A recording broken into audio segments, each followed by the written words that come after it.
नमस्ते। कैसे हैं आप सब लोग? उम्मीद करती हूँ कि आप सब अच्छे से होंगे। मैं डॉक्टर अंजू पांडे हिंदी संगम कक्षा में एक बार फिर से आप सभी का हार्दिक अभिनंदन वंदन करती हूँ। आज मैं आप लोगों के लिए एक नई वीडियो लेकर आई हूँ और उसका नाम है सर्वनाम। तो आज हम सर्वनाम के बारे में जानेंगे और सर्वनाम के बारे में पढ़ेंगे। तो बिना देरी किए हुए हम अपनी कक्षा को शुरू करते हैं और सर्वनाम के बारे में जानते हैं। बच्चों, सर्वनाम यानी सभी नाम, या यूं कहें कि संज्ञा के स्थान पर आप जिन शब्दों का प्रयोग करते हैं उसे हम सर्वनाम कहते हैं। स्लाइड की तरफ एक बार अपनी नज़र डालिए।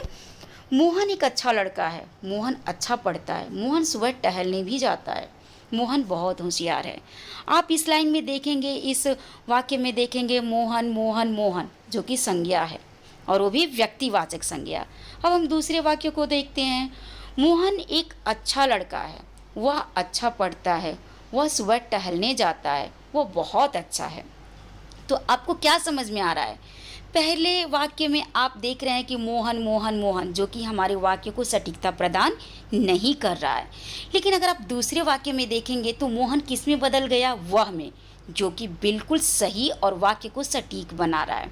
तो बच्चों, जहाँ पर हम संज्ञा के स्थान पे सर्वनाम का प्रयोग करते हैं वहाँ पर ही हमारा सर्वनाम होता है, या संज्ञा के स्थान पर जो शब्द आप लाते हैं वही सर्वनाम है। ऊपर के दोनों वाक्यों में तुलना कीजिए। आपको कौन सा वाक्य सटीक लग रहा है? बिल्कुल दूसरा वाक्य लगेगा, क्योंकि आप यहाँ पे सर्वनाम का प्रयोग किए हैं। कुल मिला के अगर हम कहें कि मोहन एक नाम है और मोहन को हमने बदलकर क्या कर दिया? वह कर दिया, और यह जो है हमारे वाक्य को बिल्कुल सही सटीक बना दिया। तो बच्चों, ये याद रखिएगा कि हमेशा सर्वनाम का प्रयोग हम अपने वाक्य को सटीक और सही बनाने के लिए करते हैं। सर्वनाम यानी सबका नाम। एक तरह से ये भी सही है कि सर्वनाम जो होता है वो सभी नाम के बारे में बताता है, सभी के नाम को बताता है, यानी कि नाम की जगह पे ही तो हम सर्वनाम का प्रयोग कर रहे हैं, तो वो सर्वनाम ही है। या यूँ कहें कि संज्ञा के स्थान पर प्रयुक्त होने वाला शब्द ही सर्वनाम है, जो कि मैं पहले ही आपको बता चुकी हूँ कि जो संज्ञा है उसके स्थान पर जो आता है वो सर्वनाम है। अब सर्वनाम के भेद कितने होते हैं ये भी जानना जरूरी है। तो बच्चों, सर्वनाम के 6 भेद हैं, यानी कुल मिला के सर्वनाम जो है वो 6 प्रकार का है। अब एक एक का नाम देखिए। सबसे पहले आता है पुरुषवाचक सर्वनाम, निश्चयवाचक सर्वनाम, अनिश्चयवाचक सर्वनाम, प्रश्नवाचक सर्वनाम, संबंधवाचक सर्वनाम और निजवाचक सर्वनाम। अब एक एक के बारे में थोड़ा सा डिटेल में हम पढ़ेंगे और कुछ प्रश्न भी करेंगे, तो आपका डाउट जो होगा वो क्लियर हो जाएगा। सबसे पहले हम देखते हैं पुरुषवाचक सर्वनाम। किसी भी पुरुष के सामने 3 तरह के व्यक्ति आते हैं। थोड़ा सा ध्यान अपना बिल्कुल अपने विषय के ऊपर लगाइए। यहाँ पर बताया जा रहा है कि किसी भी पुरुष के सामने 3 तरह के व्यक्ति आते हैं। अब मान लीजिए कि आप एक पुरुष हैं, या मैं अपने को ही बता रही हूँ, मैं हूँ, तो हमेशा मेरे सामने 3 तरह के लोग आएंगे। एक तो मैं खुद हूँ, एक मैं आपसे बात कर रही हूँ, और हम दोनों जब किसी और के बारे में बात करते हैं तो तीसरा कहलाता है। तो हमारा जो पुरुषवाचक सर्वनाम होता है इसके 3 भेद होते हैं। पहला, कर्ता स्वयं, जिसे हम उत्तम पुरुष के नाम से जानते हैं, और कर्ता अपने को मतलब अपने के लिए जिन शब्दों का प्रयोग करता है वह मैं, मेरा, हम, हमारा, हमको, मैंने, मुझे, हमें आदि शब्दों का वो प्रयोग करते हुए अपना संबोधन करता है। अब दूसरे वाक्य में देखिए, यानी कि दूसरा जो मध्यम पुरुष है, यहाँ पर तुम, तुमने, तुम्हारा, तुमको, तुझे, आपको, यहाँ पर जो मैं आपको पहले ही बताई कि मैं प्रथम पुरुष हूँ यानी उत्तम पुरुष हूँ, और आप कौन हैं? आप मध्यम पुरुष हैं। और जब हम दोनों किसी और के बारे में बात कर रहे हैं तो अन्य पुरुष कहलाएगा। तो जहाँ पर आप अपने लिए बात करेंगे वहाँ पर मैं, मेरा आएगा, और जब आप सामने वाले के लिए बात करेंगे तो वहाँ पर तुम, तुमने, तुम्हारा आएगा, और जब आप दोनों किसी और के बारे में बात करेंगे तो वहाँ पर अन्य पुरुष, जिसको हम वह, वे, उसे आदि नाम से जानेंगे या जानते हैं। तो यहाँ पर आपने ये जाना कि जो पुरुषवाचक सर्वनाम है इसके मतलब इसके अंदर 3 बातें आती हैं, 3 लोग आते हैं। पहला उत्तम पुरुष, दूसरा मध्यम पुरुष और तीसरा अन्य पुरुष। अब इन तीनों के लिए किन किन शब्दों का प्रयोग किया गया है आप यहाँ पर स्लाइड में बिल्कुल आराम से देख सकते हैं, जान सकते हैं और समझ सकते हैं। अब आगे हम बढ़ते हैं और हमारा जो दूसरा सर्वनाम है वो है निश्चयवाचक सर्वनाम। बच्चों, नाम से आपको पता नहीं चल रहा है कि यहाँ पर कुछ भी हो निश्चित होगा, वो बिल्कुल एकदम निश्चय के साथ निश्चित होगा, इसमें कोई डाउट नहीं होगा। इसके संकेत शब्द देख लीजिए, जहाँ पर यह वह इन्हें ये इनका ये शब्द आए तो बिल्कुल आप समझ जाइएगा कि निश्चयवाचक सर्वनाम है। अब इस पे बने हुए कुछ वाक्य हैं जिसे देख लीजिए। यह मेरी कलम है, वह मेरा घर है, मैं ये किताब लाई हूँ, इन्हें तुम रख लो। बिल्कुल आप यहाँ पर निश्चय मतलब बिल्कुल एकदम क्लियर बता रहे हैं कि ये जो कुछ है आपका है, या जिसके बारे में आप बात कर रहे हैं वो बिल्कुल एक क्लियरिटी के साथ आपका उस पर अधिकार है। तो जहाँ पर आप किसी वस्तु की मतलब चाहे वो व्यक्ति हो वस्तु हो, आप उसके निश्चित संकेत करते हैं या बिल्कुल बताते हैं कि यस ये मेरी है, तो वहाँ पर निश्चयवाचक सर्वनाम होता है। आगे बढ़ते हैं और दूसरा हमारा जो सर्वनाम है वो है अनिश्चयवाचक सर्वनाम। बच्चों, ये निश्चय जो आपका अभी तक आपने निश्चयवाचक सर्वनाम पढ़ा ना, उसका बिल्कुल ये उल्टा है। वहाँ पर निश्चित व्यक्ति वस्तु के बारे में आप बताते हैं, यहाँ पर उल्टा कर देंगे। यहाँ पर यानी कि जो कुछ भी होगा वो बिल्कुल निश्चित नहीं होगा, वो अनिश्चय होगा, वो डाउट में रहेगा। अब इसका क्या है संकेत, मतलब इसका संकेत शब्द क्या है, कोई किसी कुछ। वाक्य देखिए, बाहर कोई आया है, कुछ बच्चे खेल रहे हैं। तो क्या यहाँ पर आप कोई निश्चित व्यक्ति वस्तु के बारे में बता रहे हैं? बिल्कुल नहीं बता रहे हैं। आपके मन में शंका संदेह बना हुआ है, बाहर कोई आया है, आपको पता नहीं है कौन है, तो यहाँ पर बच्चों अनिश्चयवाचक सर्वनाम होगा। जहाँ पर आप कुछ नहीं जानते हैं, जिसके बारे में आपको कुछ जानकारी नहीं है, वहाँ पर अनिश्चयवाचक सर्वनाम होगा।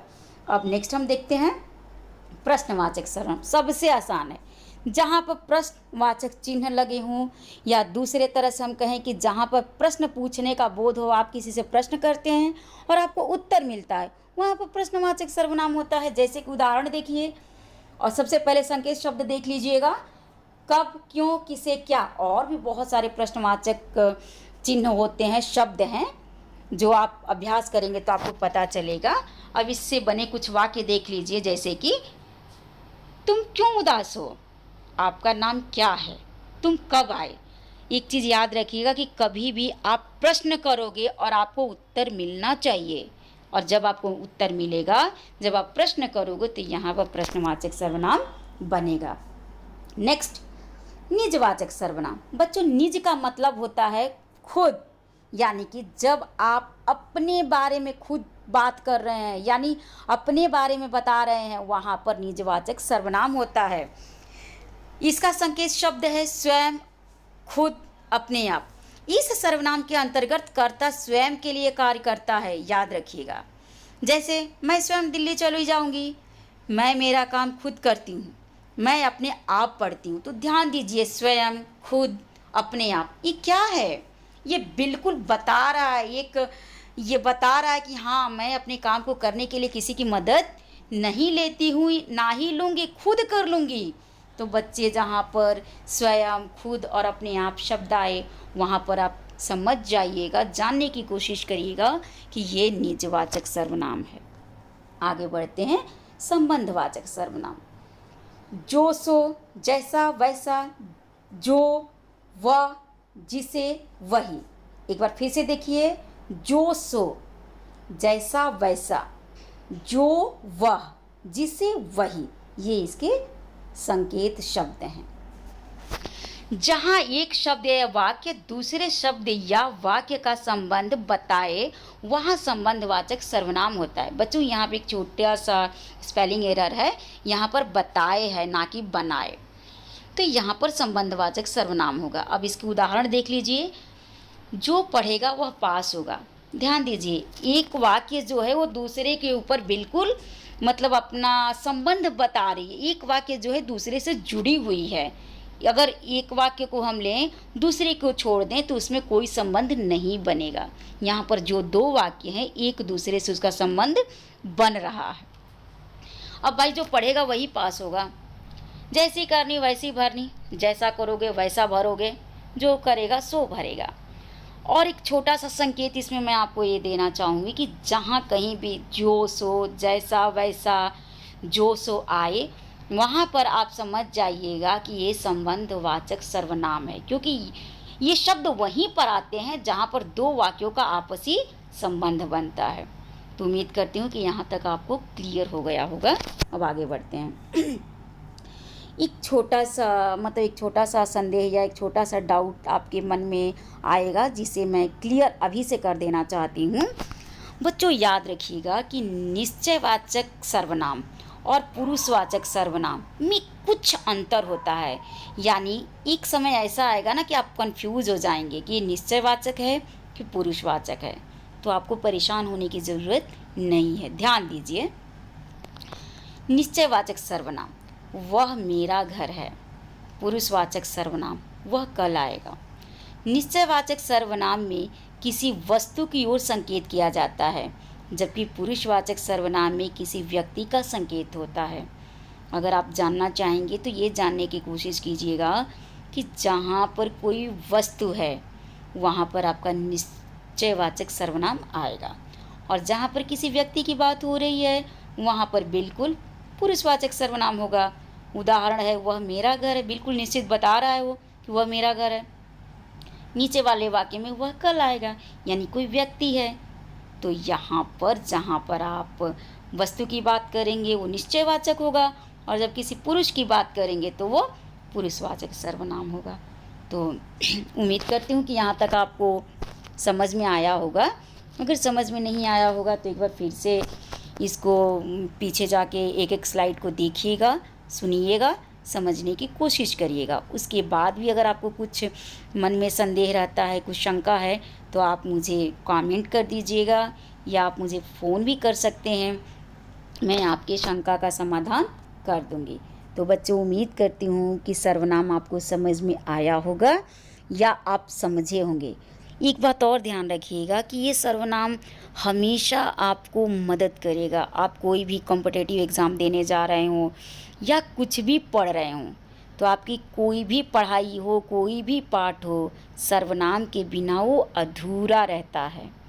तो आप जितना इसका अभ्यास करेंगे उतना ही सर्वनाम को समझने में सफल होंगे। Thank you. उम्मीद करती हूँ कि आप इसे पसंद करेंगे, लाइक करेंगे और सब्सक्राइब करेंगे। Thank you.